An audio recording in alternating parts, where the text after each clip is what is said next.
เช้านี้เฮ็ดเอาเงินสร้างไข่ว่าเฮ็ดไปเงินสร้างย่อมว่าสุ่มพี่น้องอาว่าสุ่มพี่น้องอาหอบหลายปีจังไม่เงินตีได้ไปท้อ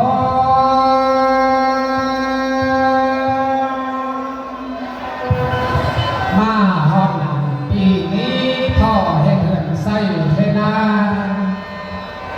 ป่าลุ่มเขาบอกว่าเสียหิ้งข้องไทยเจ้ามาเด้สุ่มพี่น้องอาว่าบอกบ้านเสียหอกแต่เสาหิ้งเก่าไทยดำเอาเด้สุ่มพี่น้องอา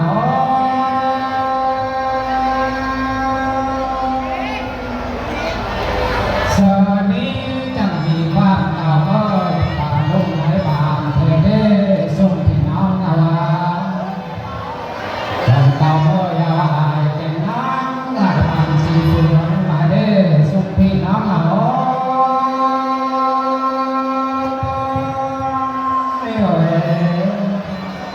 เอ็มตายลงหาผัวเมียสูงจะมาสร้างเสื้อกันทำเป็นเล็กเป็นเล็กสร้างให้เพื่อนดีต้มหนาเป็นเล็กสุ่มพี่น้องเราเช้านี้จะมีเรื่องดีมันปันฝาล้านดานเป็นนี้ได้ไปเนาะ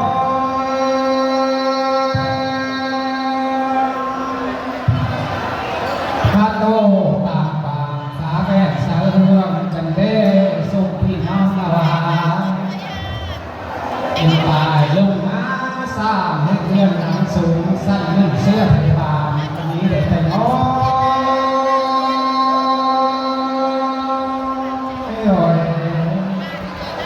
บานพวกเขาปีฟ้าลมตีต่อไปเหลือฟ้าคนเฮาเสือนี้มาละเอ่ยเสื้อปันเศร้าเป็นเด้สุขพี่น้องนาว่าเฮาบ่ได้คำหวานบ่ซอกความไม้ลำใจให้เพื่อนได้เด้สุขพี่น้องนา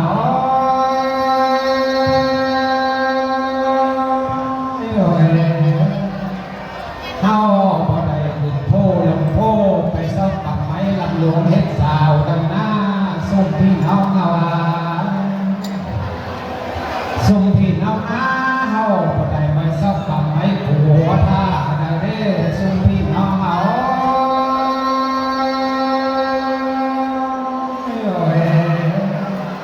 เฮาบ่ได้มาซอกกับไม้ซาโกงโดนดังหน้าเฮาบ่ได้มาซอกตัดไม้บงไม้สร้างลำคล้องแล้วเด้เสื้อมีนาสุ่มพี่น้องอาเฮาบ่ได้ปาดแขนสาล้อมเพ่งกาต้นทางแล้วเด้สุ่มพี่น้องเอา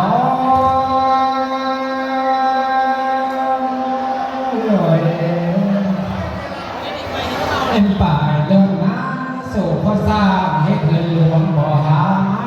ตึงเด้สร้างให้เงินวางบาสิวาทางตึงเด้สุ่มพี่น้องเอา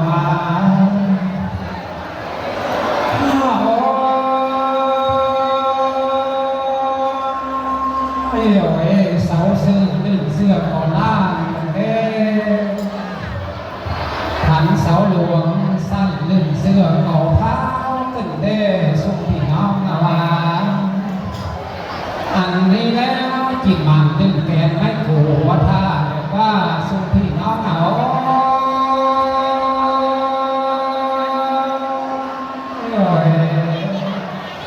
จิตมันตึงแกนไม่ซาหัวดงเรียกว่าจิตมันตึงแกนไม่ยมหินหัวหวยเรียกว่าสุขพี่น้องนาว่าสุขพี่น้องนะถ้ามา100 ปีว่าจิตผมเป็นนอนไม่กล้าไม่นอ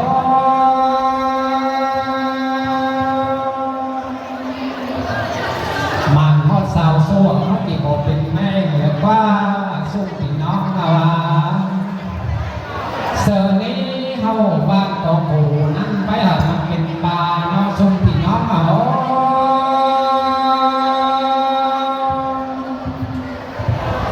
เฮาบ้านก่อสร้างนั้นไปหามันเป็นต้นบ้านป่าพงไปก่อสร้างไปหาลำคลองสุ่มพี่น้องเอาว่าเสนี้ไม่อยู่ห่วยเรียบน้องจิตปกเราพวกเรียกว่าสุ่มพี่น้องเอา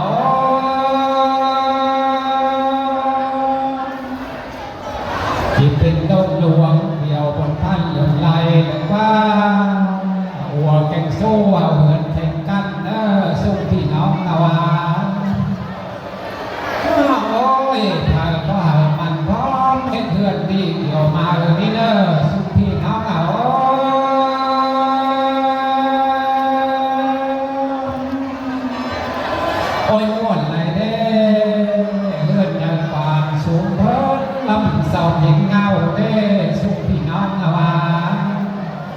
ป่าลุงเสาจังว่าเด้เจ็บเฮือนเฮ็ดเฮือนไปหาเอาแก่งข้าเอาแต่งอามาทับเส้พันเกเฮ็ดแพ้ตายหาน้องมาบนคุยดองว่าเจ๊เน่สุขพี่น้องเอา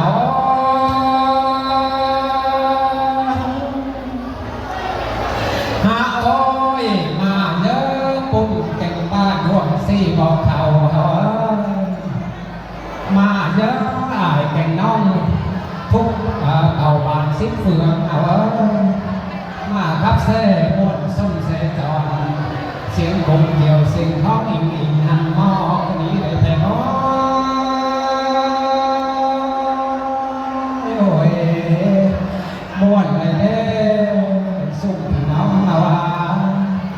ถ้าว่าอยู่ดีสำนกเอียงถ้าว่าอยู่เสียงสำนกฟักอยู่ลักษณะเว้นอยู่เย็นสำนักบอถ้าก็แผ่เกยแม่สอนบอกฟังใส่เม็ดเด้อสุขพี่น้องเอาโอ้ย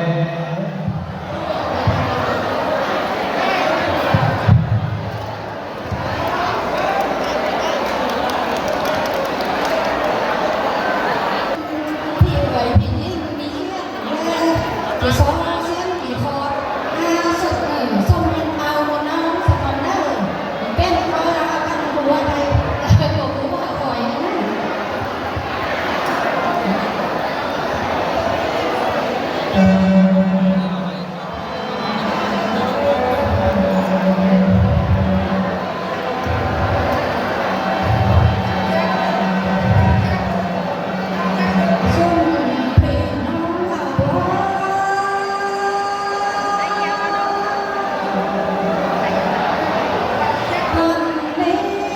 ดวงจันทร์กำเมืองกากาเมืองแร่จังหวัดตากจังหวัดโพแก้วนี่นาเป็นแทนตังใส่ไว้ลมเป่าหน้าฟองสังเหินน้องแพง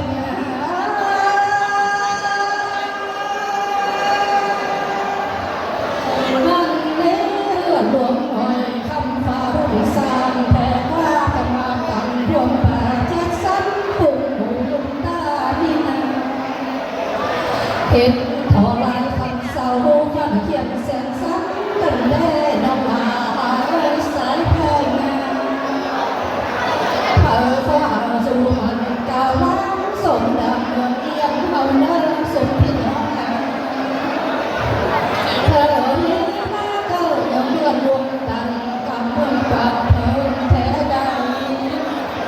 จังมาตั้งเส้นคิ้วเฟื่องมาทับใกล้จะมีในสมพี่น้องเฮา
buồn lắm mà đâu qua đâu là làm sao tặng sầu váy ở dùng lương hơn nắng này nó thơ nhận ba ngày không dù nhau nói qua làm sao tặng sầu váy như mặn buồn pi thì giờ vẫn hiền mà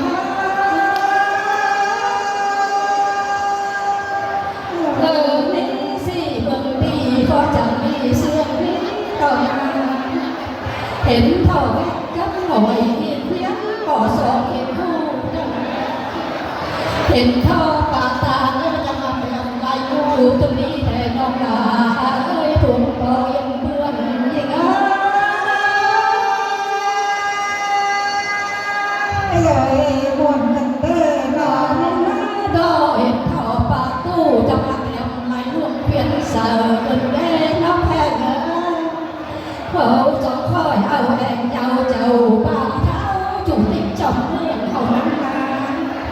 mà quen xa nằm phá hương hùng xa hẹn ơ đóng là hòn nắng thơ chẳng sụng đang là miền nắng ở trong hương luôn trong đó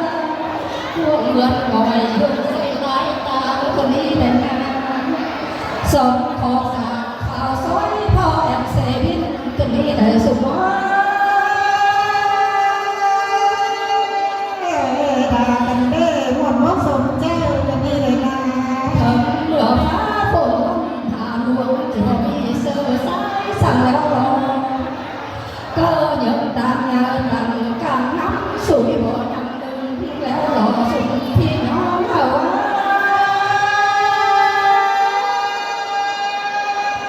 เลยหมดกันนี้เด้อเราหมดมกสมเจ้ากันนี้เด้อสมพี่น้อง